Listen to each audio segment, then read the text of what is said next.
Are you serious? Are you serious? Get some coffee or no. Get some tea. I don't know. No. Just calm down, okay? Calm down. But hey, China is deciding to use Apple, the company Apple, as a bargaining chip in this trade war that's getting ugly between the United States and China. And this is huge, folks. I mean, this is huge, and I think China's got they got some leverage here. They got an upper hand here. But just before I get into this article, I want to remind you, I promise you for the next 10 days, that I would remind you to go to noblegoldinvestments.com.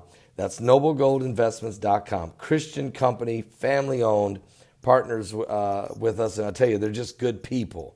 And so if you're retiring, you got that 401k or an IRA, or maybe you just got your inheritance or a insurance settlement, and you're like, what do I do? Where do I put it? What do I do?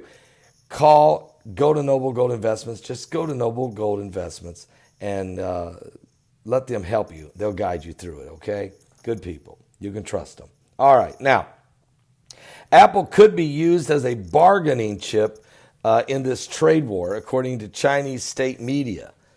Check this out. You see, Apple just became the first company ever to be worth $1 trillion. Apple has benefited from cheap labor and a strong supply chain in China because they get all their phones, everything's made there, okay, iPads, And so because of this strong supply chain, cheap labor in China, and they need to share more of its profit with the Chinese people or face anger and a nationalist sentiment amid the ongoing trade war. An article was put out on the People's Daily in China, state-backed newspaper. The article originally appeared in another state-backed publication called the Global Times last week. So the opinion piece highlights how Apple made $9.6 billion in revenues in China in just the month of June, which helped the United States giant to recently receive a value of $1 trillion. Now, the continuing trade war between the United States and China could leave Apple and other U.S. firms vulnerable as bargaining chips for Beijing, according to this article. The eye-catching success achieved in the Chinese market may provoke the nationalists there in China sentiment if U.S. President Donald Trump recently adopted protectionist measures hit Chinese companies hard. So in other words, if Trump keeps putting tariffs on Chinese products, China might leverage and just pull the rug out underneath Apple. Now, Apple gets all of their iPhones, iPads, Apple computers, everything made in China. Very cheap labor. And so they have a huge market to fill with all of these electronic components. What if their supply chain got shut off? Apple would have to scramble to create get new factories to build their product line. They would fall behind in orders, and thus they would start losing customers. It would be a drastic effect. So this is a huge bargaining hammer that China's government is threatening to use on the Apple company, which of course is in the United States of America. And so that puts Trump in a vice, because if he goes forward with his tariffs on certain Chinese products, China may pull the plug. They're not talking about tariffs here. They'd be talking about pulling the plug. I mean, they'd be talking about stopping an American company from using the Chinese workforce to make their products.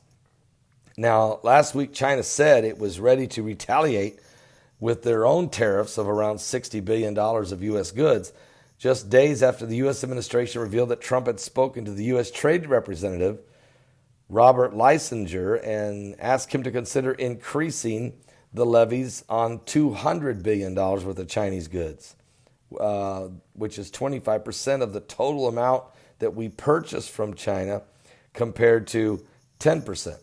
So far, Apple has been broadly insulated from this trade war, but Trump reportedly told Apple CEO Tim Cook in June that iPhones assembled in China would be spared from the levies. So, yes, America is not going to put tariffs on the iPhones, but what if China pulls the plug on the production system? And that's the threat that's coming. So, look, this could get real ugly fast. And so let's just see how this plays out, guys. Are you serious? You might say, then tell Trump to quit this. No, Trump can't stop because it's so out of balance. We're buying so much stuff from China, and China's buying very little of ours. It's so out of balance. It's affecting our job market. It's affecting our, literally the GDP, it's affecting the cash flow here in America. If we could start producing a lot of those products ourselves, and of course we're going to buy it ourselves, then because we're the biggest consuming company, we're the biggest consumers in the world. So instead of building everything everywhere else, what if we just start building it here? Well, that's what Trump is trying to encourage through tax abatement laws and changes of tax structures. He's trying to encourage manufacturers to bring their plants back to America.